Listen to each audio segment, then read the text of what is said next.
Thank you. Good afternoon, everyone. Good energy today. Good afternoon. Welcome to the Columbus Metropolitan Club. CMC connects people and ideas through community conversations at forums just like the one you're at today, nearly every week. My name's Lisa Hinson. I am founder of Hinson Limited Public Relations, and I'm a very proud member of the board of the Columbus Metropolitan Club. I want to say how grateful we are to the presenting sponsor of today's forum, the Columbus Foundation right here, and Cardinal Health also right here, and American Electric Power right here. So please let's give them a round of applause.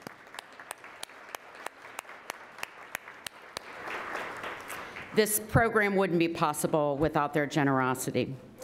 We also thank the presenting sponsors of our live stream, the Center for Human Kindness at the Columbus Foundation, our live stream partner, the Columbus Dispatch, and the Ellis for hosting us. Every CMC forum takes a village, and we want to thank everyone who makes today possible, including our hardworking staff, and they are very hardworking to do this every week. Columbus appears to be on track to keep an important promise, the Columbus Promise. This innovative partnership launched with the goal of sending more Columbus City School graduates to college, boosting their own life trajectories and helping Central Ohio supercharge its workforce. It's now no longer just a pilot program. Today, we'll unpack the Columbus Promise, explore its origins and impact, and get an inside look at what's to happen next. To introduce our panel, please welcome Angela Parsons from today's presenting sponsor, the Columbus Foundation. Angela, it's all yours. All right. Thank you, Lisa. Good afternoon. I am happy to be here today representing your local community foundation. We are excited to once again be a sponsor of the Columbus Metropolitan Club as they connect people and ideas through community conversations. The Columbus Foundation is proud to be an early partner of the Columbus Promise, both as an initial funder of the pilot and as part of the steering and fundraising committees. This innovative partnership is one of the best examples of the Columbus Way, with the 4 principal organizations working together with our amazing community of funders to help students succeed and to build a workforce pipeline that will strengthen and improve our community for the benefit of all of its residents. It is my great honor today to welcome the panel of Central Ohio leaders. So please welcome Dr. Angela Chapman, Superintendent of Columbus City Schools,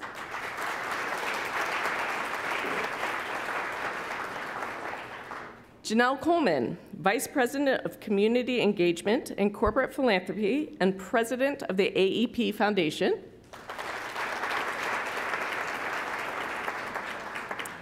Shannon Hardin, our President of the Columbus City Council.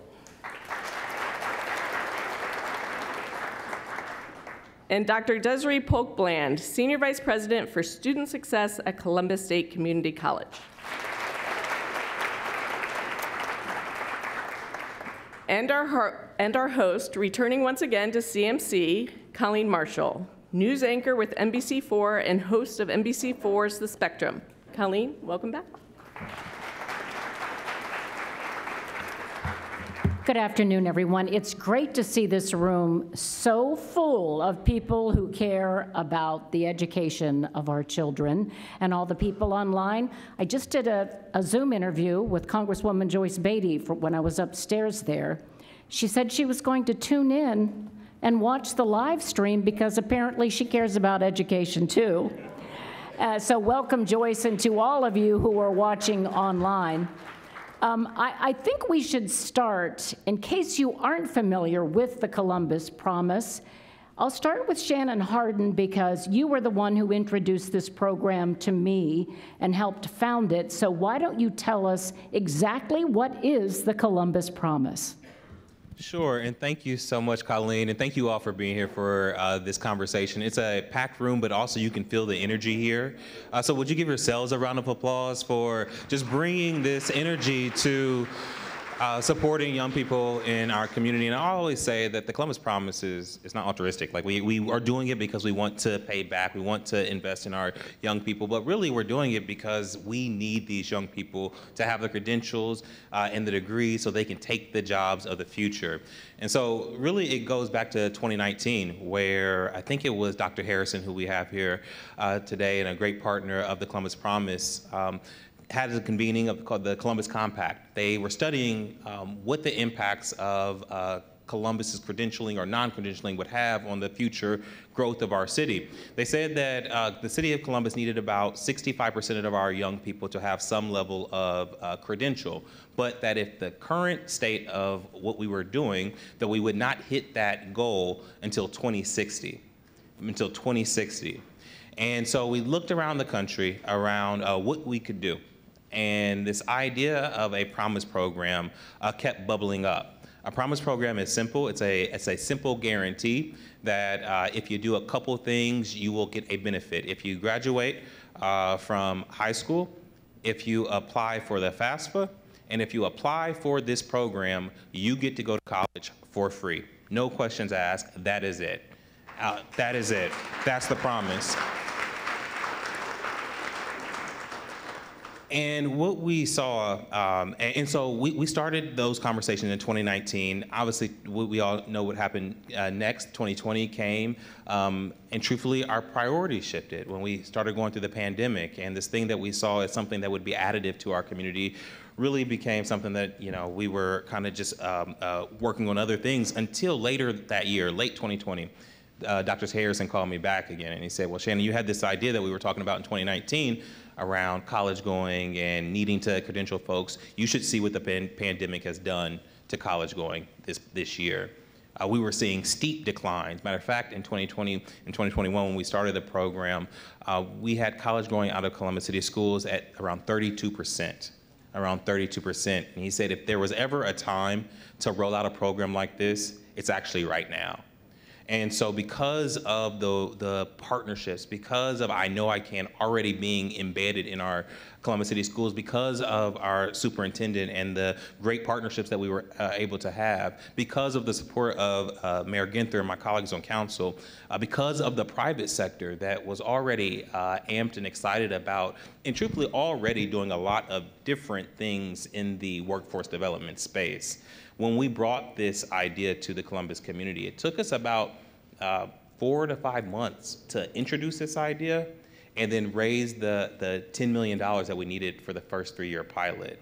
And Colleen, when we say that, I'm so grateful because in 2021, we brought this community an idea sketched on a napkin, and the community invested in it. Now we are back 3.5 years later with an amazing program with amazing results. I'm looking out and I'm seeing Jeronica, one of our students who is doing amazing things, one of our Promise Scholars. Stand up, Jeronica, and be recognized. Edgar is here too. Edgar, would you stand up and be recognized? It's the coolest thing to see our future right in front of us.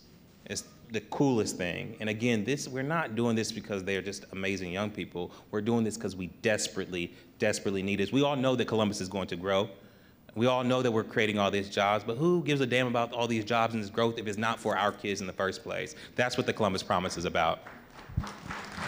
Well, as you said, it's about students. So I'm trying to figure out who do I want to go to next. So I think I have to go to Dr. Chapman, because when this idea comes, tell me how it's received by students in Columbus City Schools who were told, okay, maybe you can go to college because you don't have to pay for it. I'm from Appalachia. Poor kids don't go to college.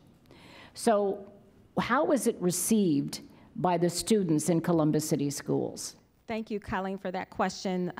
First, I certainly want to go back to when President Hardin was sharing that in 2020, what the pandemic did to exacerbate academic achievement, economic opportunities, health disparities. When the promise was launched, it was certainly in response to managing and helping to lift up our entire community, to support our students, to give them the hope, to give them remove the barriers and create access to higher ed and educational attainment. Again, this says to our students, we're removing the barriers. This isn't a question as to if or whether or not you will go to college. This is a question about what do you want to study when you get there? What do you want to major in? What are your interests and passions, and what pathways do you want to continue to extend your learning to? And so it's truly an empowering opportunity for our students. It's an empowering opportunity for our staff to say, our staff don't have to figure it out. We just have to make sure that we're connecting the dots for our students. Fill out the application, complete your FAFSA, fill out your promise application, and the doors are open. And so it's an opportunity, it's empowering, it gives our students hope, and it removes any barrier that our students or our families would even conceive in their mind about why they wouldn't be able to go to college. We're saying as a community, if you are enrolled in Columbus City Schools and when you graduate, we have removed those barriers. You are absolutely going to college. And I have to ask, I'm saving you because you have something special. So I'm going to go to Dr. Polk Bland. Not that you aren't special, but I do want to know, what's this meant for Columbus State? Because all of a sudden, this would be an influx of students maybe you hadn't planned for. And are they there? Are they prepared? What's it done for Columbus State? Great question. And there is a really good answer to that. I mean, so one, what it did for Columbus State was put us in this position as a catalyst for the community.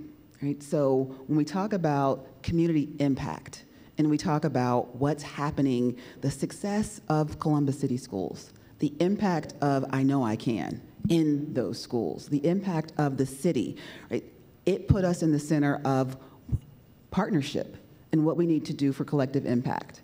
It put us in a position of strength with students. Columbus State has always operated on this lost momentum framework. And that really is about the student experience. It gives us the ability to say, where along our student experience are students getting momentum to succeed and where are they not, right? So taking this group of students from Columbus Promise and being able to assign them advisors that they can get direct communication from, case management, right? A proactive approach to advising, and say, where are the things in our system, right? So it allowed us to analyze our system of support for students, analyze what our partners bring to the table, and really support our students in different ways. And so being able to do that has yielded effective results. And so our ability to serve students, yeah, we had to question that. What are we doing? It's a lot of students. So I've got some of our English faculty here. How are we designing coursework to support our students? How are we embedding tutoring in our math classes to support students? How are we wrapping all kinds of non-cognitive supports around students? So what can we do to help students with employment, childcare, food, housing, transportation, right? All of those things that we had to address to say, if we're going to really live this framework of lost momentum, we don't want to lose students, right? It's more of the momentum piece. And so it's connecting students with all of the academic and non-academic support. So what it did to Columbus State was really put us in the center of this phenomenal partnership, right? But it gave us an opportunity to really analyze our supports in ways we hadn't been able to do clearly before with this population, and the amount of support that we knew we would need to put in place, because as others have mentioned, we were right at the post-pandemic. So these are students who finished their high school online for the most part. And so we were in a place where we needed to understand what kind of support that students needed. And we were able to tackle that through really focused case management support of students. So positioning us in that role was critically important for the students, and our success outcomes are there. Off the top of your head, how many students have been through the program? So right now, pre-promise, we had 313 students enter from Columbus City into Columbus State. In the first year, we took that number to, it was 790, right? Wow. And then we only went higher to 800, and right now we are at 800, I even wrote it down, it's 848 students that started this term. So the total is well over about 1,700 Columbus City School students that are currently registered and enrolled at Columbus State Community College. Okay. A third of all graduates now coming out of Columbus City Schools are Columbus Promise Scholars. I think that's amazing. When we said that in 2021, 32% of our kids from Columbus City Schools were going to college, now that number is over 50% because of the Columbus Promise. It is giving access and opportunity to so many of our young people, and it's amazing what they're doing at Columbus State to take care of them. Well, we all know that this takes money, and we all know that there are certain industries in this city who are called upon over and over and over to write some checks, and Janelle Coleman represents one of those. AEP stepped forward very early. He said that first year they needed $10 million. Why don't you tell us your history with the Columbus Promise and what's next? Thank you, Colleen. Well, first of all, if you all don't know, you should know when Council President Harton calls, you answer the phone. Because he is calling with a purpose and a mission. He is always working to improve our community, and his dedication to the future of Columbus is, I think, paramount and obvious through, again, the sketch on the napkin about the Columbus Promise. And so Shannon shared this with me really early on, and said, do you think this is something that the private sector will get behind?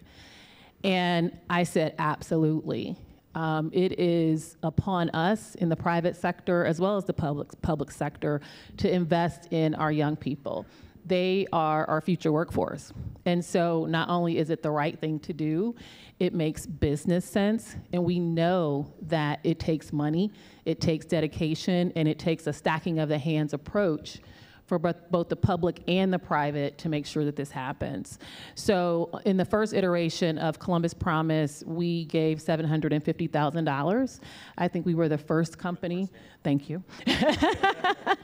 We were the first in the AEP Foundation, and I'm really, really happy, pleased, and honored to share with you all today that for this second cohort, the AEP Foundation is making a $1 million donation.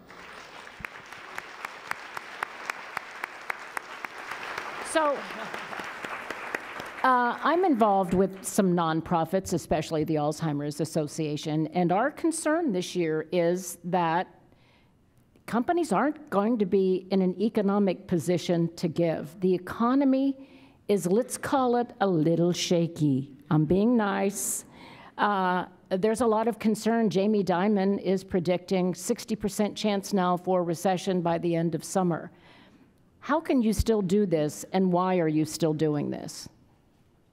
Well, for American Electric Power, we have been dedicated to education for as long as the company has been around. We cannot afford not to do this. Our business is about innovation, it's about technology, it's about making sure that we can keep the lights on no matter what is happening, and it takes highly skilled people to be able to do that. I think we are the backbone of the U.S. economy, and so we really need to make sure that we're investing in the people that we need to make sure that our company is successful. So I honestly feel that we can't afford to do it, Colleen. It's an investment not only in AEP, but in in our overall community. We know that when the community does well as a whole, we all do well. And education, I believe, is the backbone of that. I'm a first-generation college student, but for Pell Grants and loans and scholarships, Janelle Coleman would not be sitting here today. So I really, truly believe, personally and from a corporate standpoint, that it's just something we have to do. What's it been like for students? You and I talked briefly about this earlier, Dr. Chapman. This is really, it sounds so corny and trite to say life-changing. This is life-changing, isn't it? Absolutely. It's life-changing for our students. It's life-changing for the families. When our students have the opportunity to continue their learning and pursue their higher ed goals, they have an opportunity to really take part in all of the economic growth and opportunity that's happening in our city. And so we're preparing our students for the workforce. The promise gives them an opportunity to continue their learning at Columbus State in in-demand career fields such as healthcare, advanced manufacturing, technology, just to name a few. Right now, those industries have over 3,000 job openings right here in the city of Columbus. It is absolutely a moral imperative for our community to stand up for our students, remove the barriers, and create access for them to have access to these high-paying, high-skilled jobs in their backyard. Our failure to do that is a moral imperative, and that's on us if we do not create the conditions to ensure that they are successful for the opportunity that's right here in their backyard. And so for our students, it creates a clear pathway for them to do that and removing any barriers so that they can have access to all the economic growth, opportunity, and prosperity that's happening in our community. Our students can't be on the outside looking in. They can't. It would be, the failure would be on us as a community to not create those opportunities for them to have access. So Dr. Polk, yeah. I'll ask you then, Dr. Polk-Bland, what are you doing to connect with industries so that you know how to train, what what the demands will be for this workforce? Yeah, our career services team and our academic departments have workforce advisory boards. Our career services team sits on those boards, and the point is to prepare students for jobs of the future.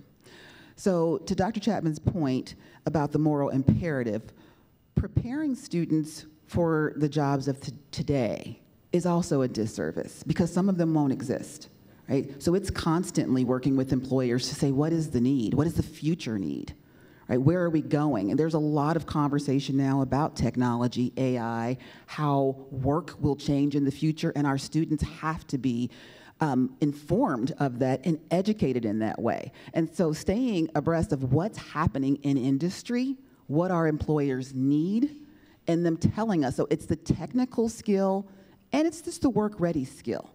And so to get our students really involved early on in things like earn and learn, in internship experiences, so that they are in the workforce early, they are earning early, they are gaining that early experience and momentum is what we are intentionally trying to do.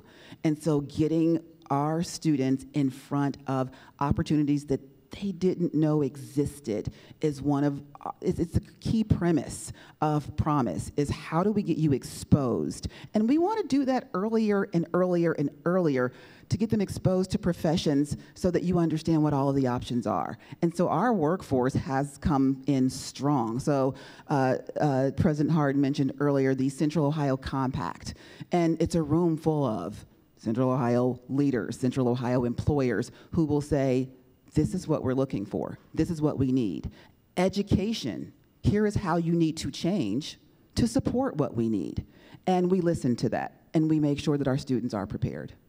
So Shannon, are you tapping into the workforce needs by trying to get those employers to help support this program? Because you still have a goal, you still have money to raise, right? For sure. I mean, I think that's a twofer question, because what Dr. Polk-Bland was talking about was both sides of the commitment from the private sector. One, for sure, We need the financial support to continue the program, but we also need companies to hire these young people and to give those intern experiences. I'm looking at Hector here. I was out at IGS Energy maybe a month ago, and they have 12 to 15 young people in the Columbus Promise program who are being supported, who are working in the industry that they want to work in, that they feel comfortable now being in that environment, and so many more. Nationwide Insurance is hiring young people right now out of the Columbus Promise program. That is another part of how the private sector is and can continue to step up, is by allowing for our young people to engage. And that's not easy work, because when we started the Promise program, we also knew that 70% of young people who go to Columbus State actually go there part-time, which means that they also have to have another job. And so all we said when we were talking about Earn and Learn was, well, and we love Donatos, I specifically love Donatos, but we don't want, if our young people are going to school and studying IT, then it probably isn't the best use of their time for their job to be, delivering pizza. They should be at Nationwide Insurance, getting the skills that they can in 18 months or 2 years when they graduate with that degree or that certificate, can use and be applicable to their actual career. And that is what we have seen the private sector, these companies stepping up time and time again to do, to hire these young people and give them that fresh start. So Janelle, does AEP put pressure on other businesses to step up? Pressure, but definitely we want to influence behaviors. We want to influence encouragement. Yes, and encouragement to stack hands and to make sure that this is a community approach. And I want to make sure that I get this in, Colleen, because we are not the only company today that is stepping up. There are a few others, and Shannon mentioned them, but I want to make sure that I give them the proper recognition. The Columbus Foundation has stepped up with a $200,000 gift. Oh.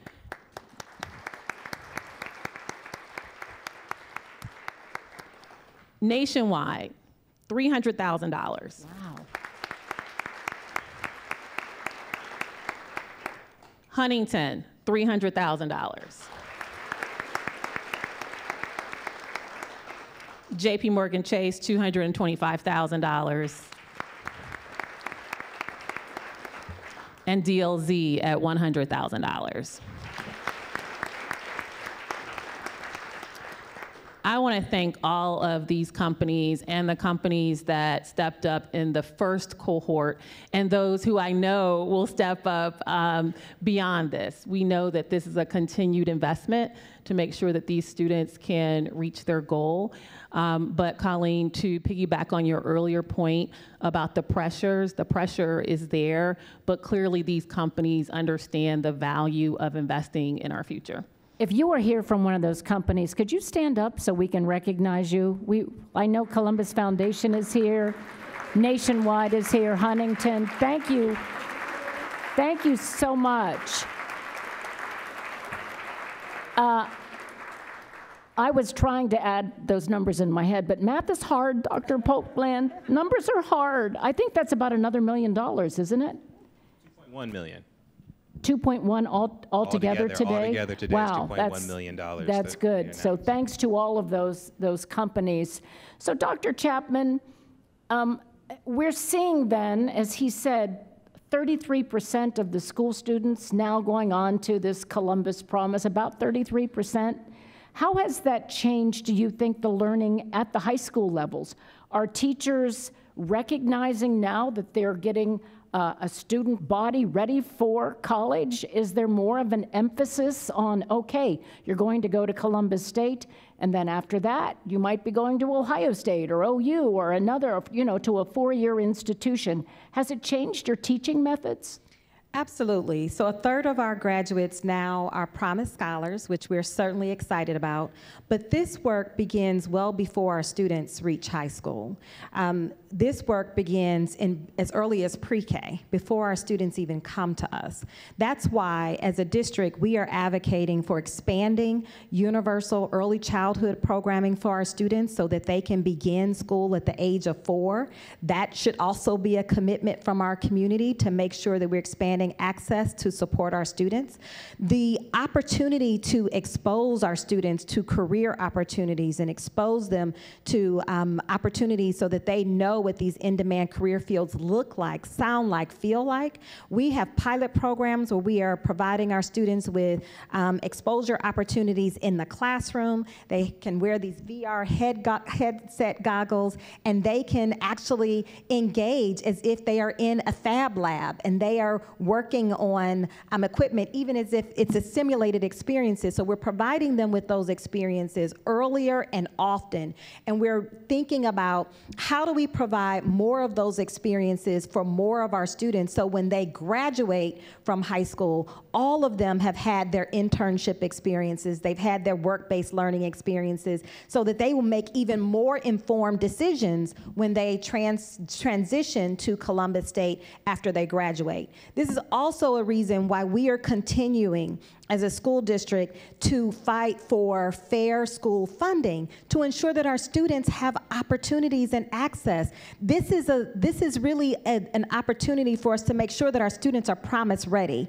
And to ensure that they are promise ready, that begins as early as pre-K. We can't wait until 12th grade. It's too late, right? Because all of their peers may have had experiences, career-related experiences where they're familiar with those opportunities, and we want them to be intentional when they transition to Columbus State. We want them to know, they'll be able to say that they've had at least 2 years of experience in the various career fields, and they'll know exactly what they are transitioning, the programs and the pathways that they are transitioning to when they get to Columbus State. Okay, well, you brought up funding, so I got to go there. There is right now about $1 billion in state funds set aside for the voucher program. Funding for public schools, it looks like we'll be going on the way down in the current budget, and there's not a lot of support at the State House to change that. So what do you, as the leader of the state's largest school district, what's your option here? Are you putting pressure on state lawmakers to maybe change the balance a little bit? Absolutely. As Janelle mentioned pressure earlier, we are certainly applying pressure as a part of the democratic process. That's what we are expecting to do. We're expected to do. We have provided testimony at the State House. We're continuing to meet with legislatures to make sure that they understand what's at stake. What's really frustrating for me as a resident of Columbus and a community member is that just a year ago, our community came together and passed a levy for our school district, right? $100 million to support operating and permanent improvement funds. If this budget bill goes through, essentially all of the investments that our community came together to say we want to support our schools will be wiped out. Right? And so when we think we stand to lose over $50 million in funding in the state budget, that's for public education. That's the state share. If we don't get our state share of funding from the state, that means the burden is shifted back to the taxpayers. We've done our part in the community. Our community has said we want to support our schools. We passed a levy. And so this is an opportunity for everyone in the community to let their voices be heard. You can write to our legislature. You can make phone calls. You can raise your voice to say how this is unfair and how we certainly need the state to step up and do their part to support public education for all of our children. And again, over 80% of children in the state attend public schools. This is not a time to divest in public education. This is a time to invest in public education, and that's why we're all here today.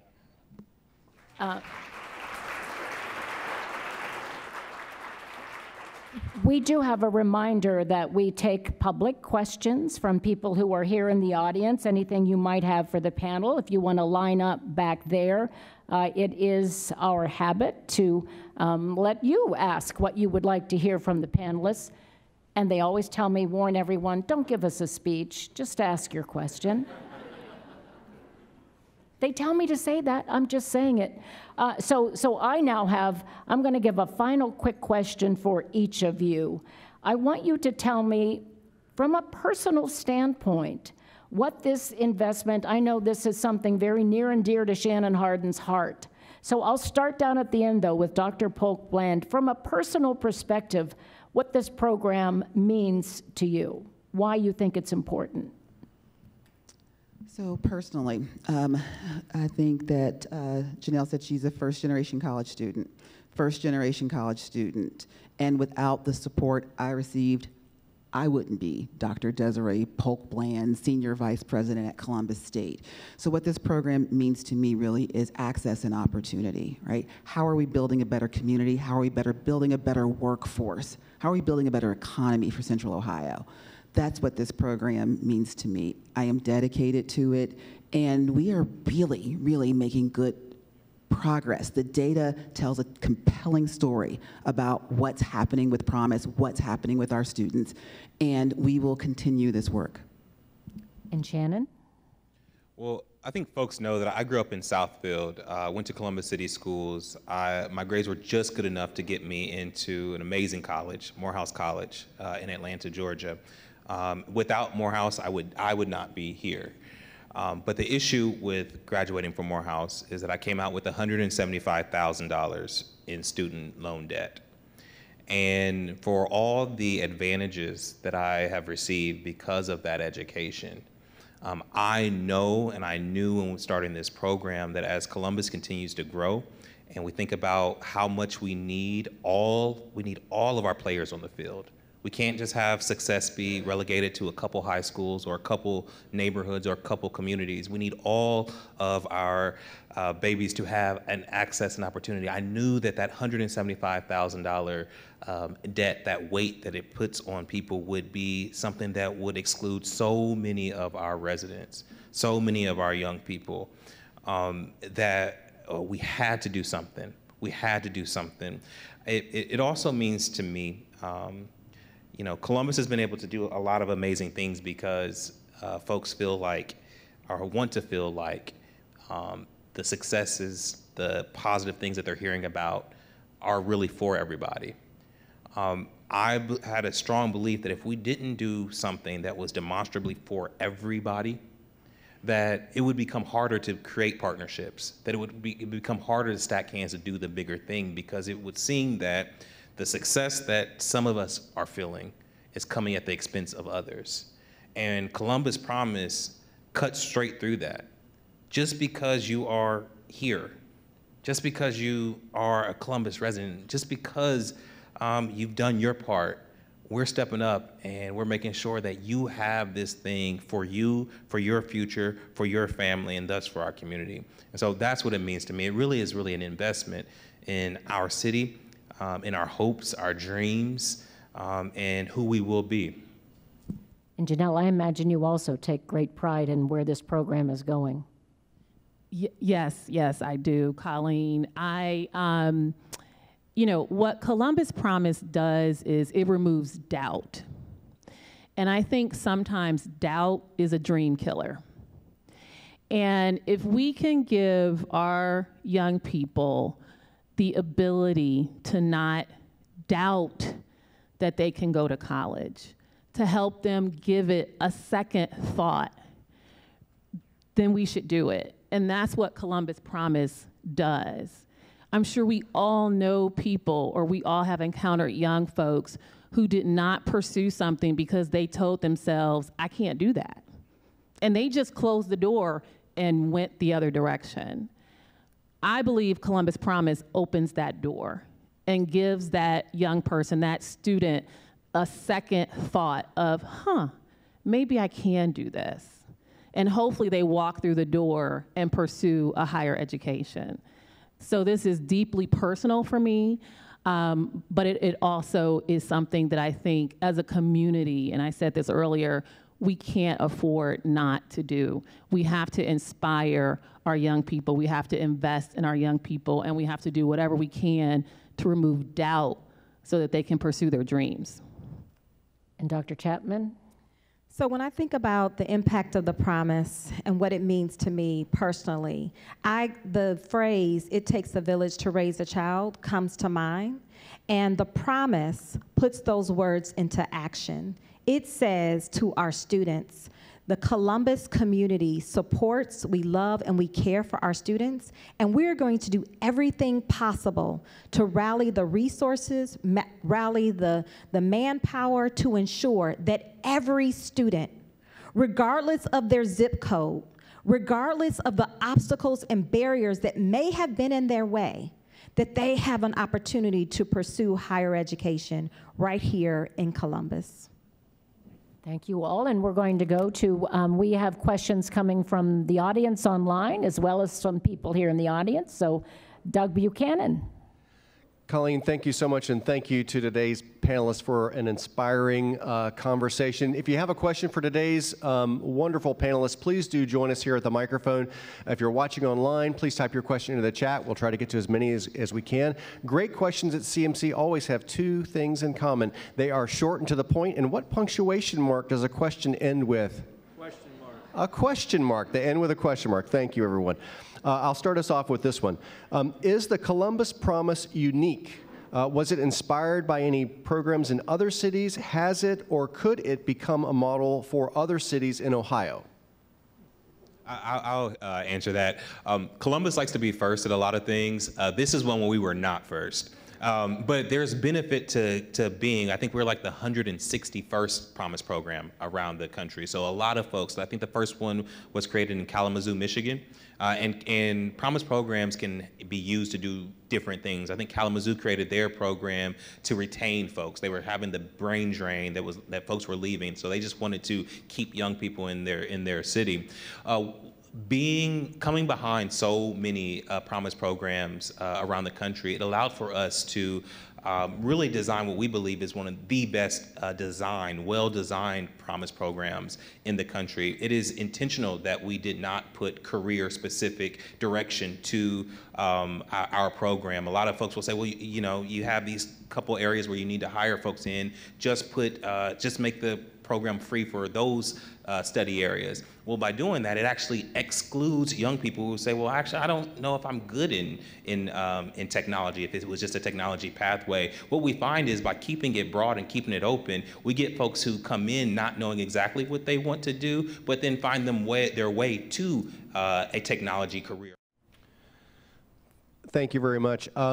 Council President Hardin, as the city continues to invest in the Columbus Promise, how are you thinking about long-term sustainability and ensuring future administrations also stay committed to this vision? Well, we started this program again 3 years ago with a direct public-private partnership. The city put in $5 million, the private sector put in another $5 million, and Columbus State put in $1 million. That got us to the first round. When we launched the second phase of Columbus Promise, we said that this was a gap, that this was a bridge to what will be hopefully a sustainable model going forward. We said that it wouldn't just fund 3 years, it would fund a 6-year phase of the next cohort. So the city, thanks to Mayor Ginther and my colleagues, stepped up for $10 million. The private sector right now, I think our total that we have committed and raised is $17.6 million of the 25 total that we need for the next 6 years of the program. But really, the truth is, some of it is because of what we're seeing at the national and state level around funding, but there is a growing necessity for us here in Columbus to chart our own course, to figure out the big challenges that we have around funding, that we have around supporting many different sectors, not just education, but homelessness and healthcare in our nonprofit community. And so we're coming together to have these large conversations around how we can and what is the best opportunity for us to create long-term sustainability. We will figure this out on the local level, and we will, to make sure that, because what we know for sure is that we cannot take away this benefit from our young people. We know that for sure, and I know that because of the folks on the panel, because of the folks in this room, we will stack hands and we will come up with a Columbus solution, long-term solution, long-term investment that will fund this program in perpetuity.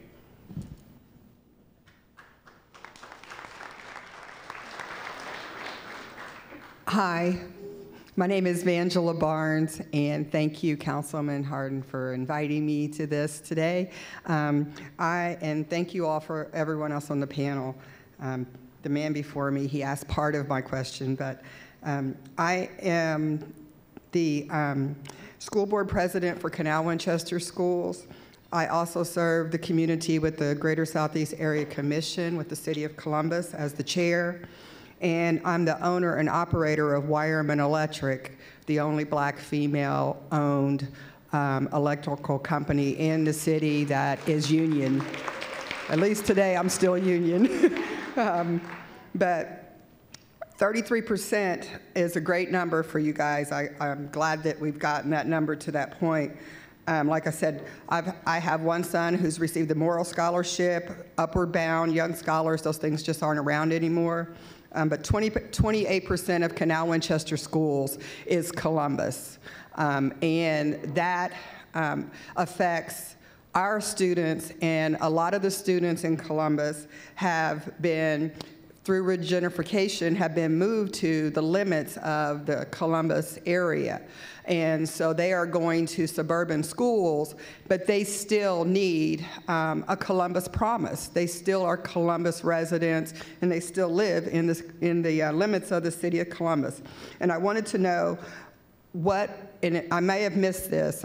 I'm sorry for being late because I had another appointment, but I may have missed this discussion. But what are you doing to make sure that the students in Columbus, all students, not just Columbus City's students, but all students in Columbus get the same opportunity? Because as an electrician, I'm looking for kids every day that can come into the electrical field and be able to, be on my team. So that's my question. No, I thank you, Ms. Vangela, for that question. It is, if there was a critique of our Promise program, is that how can we make it serve more folks? And I think that is a huge, good challenge for us to have. I think if we think about the future and the vision of Columbus Promise, it's not just going to be for Columbus City Schools. It will be a county-wide solution for all students in Franklin County. It will also think about going to adults so that we can get those folks credentialed. It will also think about 4-year options as well, 2 years at Columbus State and a 2-year option at one of our amazing 4-year institutions. So the future is what we build of it. We get to create that, and I think that this is a strong, strong foundation, and I think it's going to be on all of us in this room to make sure that it's not just for Columbus City School students, but that it grows for the entire region.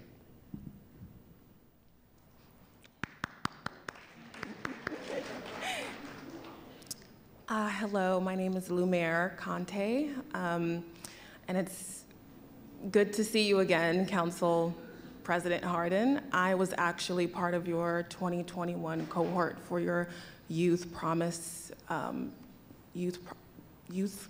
program. Yes, I work closely with you and Council Member Shayla Favor, and so I'm sort of speaking off the cuff because I'm a Columbus Promise Scholar as well, but I didn't attend wholly due to any extreme destitute circumstances. I would say I'm a rather bright student, but I attended Columbus State with a Columbus Promise scholarship because it was the more economic route. I saw it as the smartest way to go about things because, in my opinion, there's very little upsides to debt. No matter what anyone can tell me, that it'll be worth it in the long run if you have a certain degree or path of education that you acquire. It just doesn't seem as smart. So not only is the Columbus Promise the way to upholster opportunities for me, but it's just a way to upholster financial security for youth, especially, and their families. So my question is, all the while that I've been here, and I'd intend to graduate this spring, all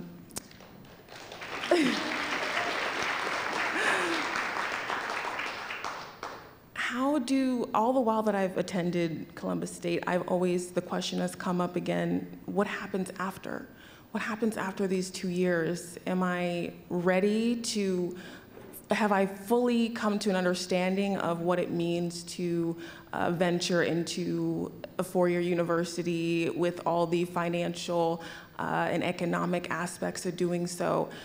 Have I leveraged all my options, and have I, taken the advices of all the counsels and advisors that I could have?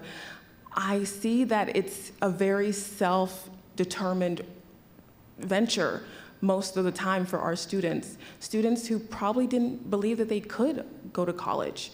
So how do we make it so that these students who, for one, didn't expect to be in college, to understand that they are able to come to Columbus Promise and the scholarship, knowing that they will be provided the resources to know what happens after they're gone, and that they're not left, abandoned per se after the 2 years? And how can they fully realize the consequences of deciding to venture out into more education after? Well, can we celebrate this young lady also? Like, this is the Columbus Promise, and this is why we do it. I think that the promise just has to continue. The promise has to continue in one way or the other, that there are the jobs there on the other side that you can be hired into, that you can start your career, that you can start your family, build your family in this city, because again, we need you out there. We need you a part of this healthy workforce. But the promise also has to grow for those who want to continue education and to build. And I bet Dr. Polk Lamb can talk about the colleges that are knocking down the door to be in partnership with Columbus State, so that there is a easy handoff. Columbus State does this already, this handoff to these two colleges, and I'm sure Dr. Polk, you want to hit on that. Yeah, we do. So we have a set of colleges that are our preferred pathway partners, where we're talking about admission into those. But one of your larger questions too is really around the entire pathway. So Dr. Chapman talked about we needing to start early, right? And it's mapping to careers, and it's having an academic plan, a career plan, and a financial plan, right? So all of those, all the way through to the job that you want, whether that is the 2-year degree to the job, whether it's a 4-year degree to the job. What are we mapping for you academically, career-wise, and financial, right? So those are the next steps. Like, how do we continue to build the program? We're coming out of pilot stage into a more bridge stage, and so building those. But as far as what is your next, right? Getting employment experience while you're in the program, we think is critically important, but understanding all of your options. And so from a Columbus State perspective, we do have 9 preferred pathway partners where we have partnerships, agreements with those 9 institutions, and can walk you through. They come to our campus often, and we can walk you through that process. So definitely, I got we're wrapping up. But yes, I saw it, Doug. I got it. But your question, really, really important, because it's about the entire pipeline, the entire pathway from the beginning to where our student wants to end up, and that is through a bachelor's degree program and into the workforce. And we are growing all of those resources for students. But thank you. That is really important for our next. Yes. That rap cue was for me, but thank you for catching it too. I do want to thank all the members of the panel for really great discussion and for giving this city a pretty important promise. So thanks to all of you. And I think I'm handing it back over.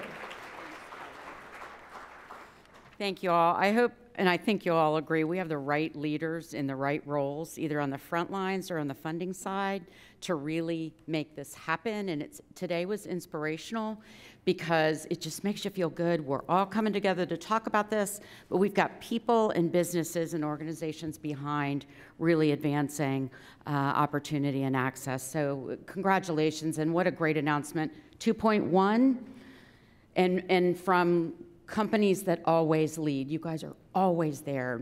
You're always there to invest in our community's kids, health, education, and more. So thank you for that. Angela, can I just also shout out, I would be remiss if I didn't shout out Jeff Edwards. Yes. And I see Jesse Cannon from Cardinal. Some of for this round, $3 million investment, $2 million from Cardinal. There have been so many, even DLZ, we were talking about small businesses, small company, Ron went to Columbus State, so he wanted to put his $100,000 in. So we just say thank you to all of those who are continuing to invest. And that's what it takes, collaboration, right? We got a lot of people who care in this community. So thank you again. I get to do the business side here real quick. To the Center for Human Kindness at the Columbus Foundation, our live stream partner, the Columbus Dispatch, and the Ellis for hosting us today. And of course, we thank the Columbus Foundation and our other sponsors, Cardinal Health and American Electric Power, for making today's conversation possible. You guys are superstars. We all know that. Thanks to Janelle, Angela, Shannon, Desiree, and our host, Colleen. Always fabulous. I want to tell you about next week's hot ticket. Hot ticket is why the Fed matters to you. So we're going to welcome Beth Hammock, the new president of the Federal Reserve Bank of Cleveland. I think we'll all want to be here, right? Either get online to watch or please be here in person. Definitely a timely topic. Thank you, everybody, for being here. Have a great rest of the week. Thank you.